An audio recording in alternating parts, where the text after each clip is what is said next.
আগের দিকে ছিল কলকাতা, এখন ষষ্ঠ স্থানে রয়েছে। কতটা ইমপ্রুভ হয়েছে এবং কি ভাবছেন আপনারা?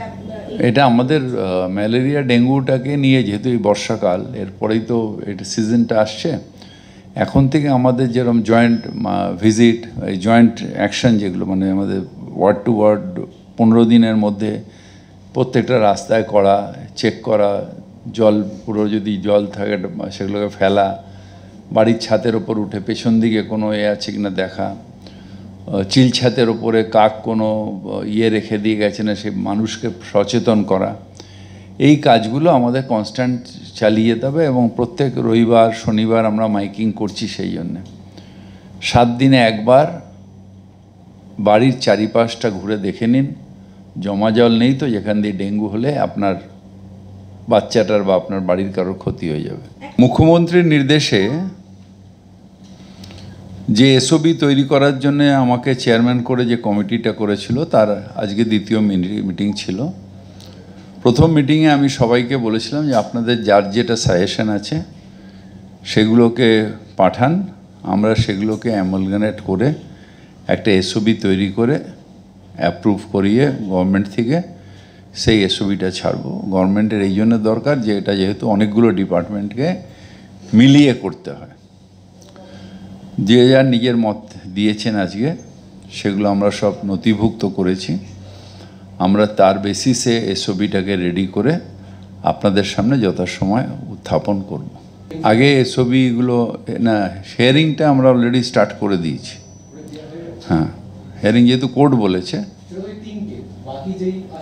ওই 3টা হয়ে গেলে আমরা বাদবাকিটা ওই 3টে, আমরা তো ডিসক্রিমিনেট করতে পারি না, ওই 3টের যে আউটকাম হবে সেটার ফেথ সবার হবে। প্লাস আমরা একটা এসওপি করছি, সেই এসওপির বেসিসে গভর্নমেন্টের কাছে পাঠাবো। গভর্নমেন্ট ফাইনাল ডিসিশন নেওয়ার পরে আমরা ওই এসওপিটাকে পাবলিক করে দেবো, যেভাবে কীভাবে চলবে। শুধু এসওপিতে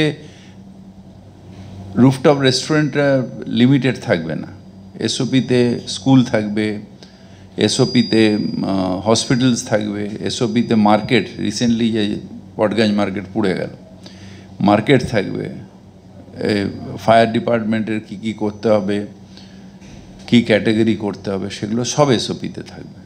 ওইটা আমাদের অফিসাররা গেছিলো টেম্পোরারি করতে, ওখানে একটা রেজিস্ট্যান্স আসে। আজকে ওটা নিয়ে বড় নাইনে আমরা একটা মিটিং করছি, কারণ টেম্পোরারি দোকানগুলো করে দোকানদাররা যাতে ব্যবসাটা চালু করে, পরবর্তীকালে ওটাকে পুরো ভেঙে ডিসম্যান্ডেল করে আমরা বড় বিল্ডিং করবো অ্যাজ পার ফায়ার প্ল্যান নিয়ে। লোকাল কিছু লোক যারা বদমাইশি করছে, যারা বিজেপির পতাকা নিয়ে বদমাইশি করছে, তারা এসে বদমাইশি করে আমাদের অফিসারদের কালকে কাজ করতে দেয়নি। আলোচনার মাধ্যমে যদি না হয় তাহলে আমরা ফোর্স অ্যাপ্লাই করব। বাজারে বাজারে যে হাইড্রেন্ট যেগুলো অনেকগুলো লাগানো হয়েছে জলের উৎসের জন্য, আগুন হাইড্রেন্ট না, আমাদের ডিপ টিউবওয়েল, এগুলোকে আরো বাড়ানোর চিন্তা কি? হ্যাঁ, সেগুলো নিয়েও আলোচনা হয়েছে। আমি আপনি যখন এসওপি আসবে আমি আপনাকে পুরোটা বলে দেবো। কলেরা অনেক জিনিস হয়, কাটা ফল হয়তো অনেকক্ষণ রেখে দিয়ে খেলেও কলেরা হয়, সুতরাং সবটাই পানীয় জলের জন্য হচ্ছে তা নয়, কারণটা দেখতে হবে। আগের দিকে ছিল কলকাতা, এখন ষষ্ঠ স্থানে রয়েছে। কতটা ইমপ্রুভ হয়েছে এবং কি ভাবছেন আপনারা? এটা আমাদের ম্যালেরিয়া ডেঙ্গুটাকে নিয়ে, যেহেতু এই বর্ষাকাল, এরপরেই তো এটা সিজনটা আসছে, এখন থেকে আমাদের যেরকম জয়েন্ট ভিজিট, এই জয়েন্ট অ্যাকশন যেগুলো, মানে আমাদের ওয়ার্ড টু ওয়ার্ড 15 দিনের মধ্যে প্রত্যেকটা রাস্তায় করা, চেক করা, জল পুরো যদি জল থাকে সেগুলোকে ফেলা, বাড়ির ছাতের ওপর উঠে পেছন দিকে কোনো আছে কিনা দেখা, চিল ছাতের ওপরে কাক কোনো রেখে দিয়ে গেছে না সে মানুষকে সচেতন করা, এই কাজগুলো আমাদের কনস্ট্যান্ট চালিয়ে যেতে হবে। এবং প্রত্যেক রবিবার শনিবার আমরা মাইকিং করছি। সেই জন্যে 7 দিনে একবার বাড়ির চারিপাশটা ঘুরে দেখে নিন জমা জল নেই তো, যেখান দিয়ে ডেঙ্গু হলে আপনার বাচ্চাটার বা আপনার বাড়ির কারোর ক্ষতি হয়ে যাবে। মুখ্যমন্ত্রীর নির্দেশে যে এসওপি তৈরি করার জন্য আমাকে চেয়ারম্যান করে যে কমিটিটা করেছিল, তার আজকে দ্বিতীয় মিটিং ছিল। প্রথম মিটিংয়ে আমি সবাইকে বলেছিলাম যে আপনাদের যার যেটা সাজেশন আছে সেগুলোকে পাঠান, আমরা সেগুলোকে অ্যামালগামেট করে একটা এসওপি তৈরি করে অ্যাপ্রুভ করিয়ে গভর্নমেন্ট থেকে সেই এসওবিটা ছাড়বো। গভর্নমেন্টের এই জন্য দরকার যে এটা যেহেতু অনেকগুলো ডিপার্টমেন্টকে মিলিয়ে করতে হয়, যে যার নিজের মত দিয়েছেন আজকে সেগুলো আমরা সব নথিভুক্ত করেছি।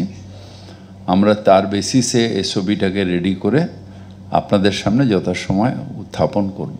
আগে এসওবিগুলো না, হিয়ারিংটা আমরা অলরেডি স্টার্ট করে দিয়েছি। হ্যাঁ, হিয়ারিং যেহেতু কোর্ট বলেছে, ওই তিনটা হয়ে গেলে আমরা বাদবাকিটা ওই তিনটে, আমরা তো ডিসক্রিমিনেট করতে পারি না, ওই তিনটের যে আউটকাম হবে সেটার ফেথ সবার হবে।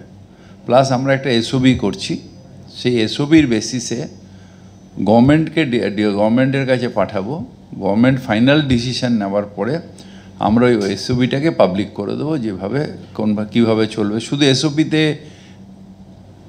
রুফটপ রেস্টুরেন্টটা লিমিটেড থাকবে না, এসওপিতে স্কুল থাকবে, এসওপিতে হসপিটালস থাকবে, এসওপিতে মার্কেট, রিসেন্টলি যে পটগঞ্জ মার্কেট পুড়ে গেল, মার্কেট থাকবে, ফায়ার ডিপার্টমেন্টের কী করতে হবে, কী ক্যাটাগরি করতে হবে, সেগুলো সব এসওপিতে থাকবে।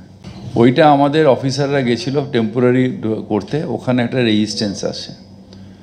আজকে ওটা নিয়ে বড় নাইনে আমরা একটা মিটিং করছি, কারণ টেম্পোরারি দোকানগুলো করে দোকানদাররা যাতে ব্যবসাটা চালু করে, পরবর্তীকালে ওটাকে পুরো ভেঙে ডিসম্যান্ডেল করে আমরা বড় বিল্ডিং করবো অ্যাজ পার ফায়ার প্ল্যান নিয়ে। লোকাল কিছু লোক যারা বদমাইশি করছে, যারা বিজেপির পতাকা নিয়ে বদমাইশি করছে, তারা এসে বদমাইশি করে আমাদের অফিসারদের কালকে কাজ করতে দেয়নি। আলোচনার মাধ্যমে যদি না হয় তাহলে আমরা ফোর্স অ্যাপ্লাই করব।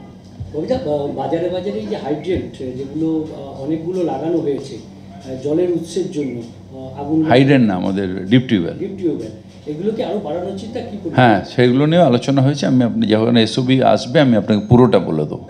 কলেরা অনেক জিনিস হয়, কাটা ফল হয়তো অনেকক্ষণ রেখে দিয়ে খেলেও কলেরা হয়, শুধু সবটা হয় পানীয় জলের জন্য হচ্ছে তা নয়, কারণটা দেখতে হবে।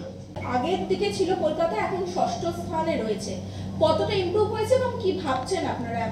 এটা আমাদের ম্যালেরিয়া ডেঙ্গুটাকে নিয়ে, যেহেতু এই বর্ষাকাল, এরপরেই তো এটা সিজনটা আসছে, এখন থেকে আমাদের যেরকম জয়েন্ট ভিজিট, এই জয়েন্ট অ্যাকশন যেগুলো, মানে আমাদের ওয়ার্ড টু ওয়ার্ড 15 দিনের মধ্যে প্রত্যেকটা রাস্তায় করা, চেক করা, জল পুরো যদি জল থাকে সেগুলোকে ফেলা, বাড়ির ছাতের ওপর উঠে পেছন দিকে কোনো আছে কিনা দেখা, চিল ছাতের ওপরে কাক কোনো রেখে দিয়ে গেছে না সে মানুষকে সচেতন করা, এই কাজগুলো আমাদের কনস্ট্যান্ট চালিয়ে যেতে হবে। এবং প্রত্যেক রবিবার শনিবার আমরা মাইকিং করছি, সেই জন্যে 7 দিনে একবার বাড়ির চারিপাশটা ঘুরে দেখে নিন জমা জল নেই তো, যেখান দিয়ে ডেঙ্গু হলে আপনার বাচ্চাটার বা আপনার বাড়ির কারোর ক্ষতি হয়ে যাবে।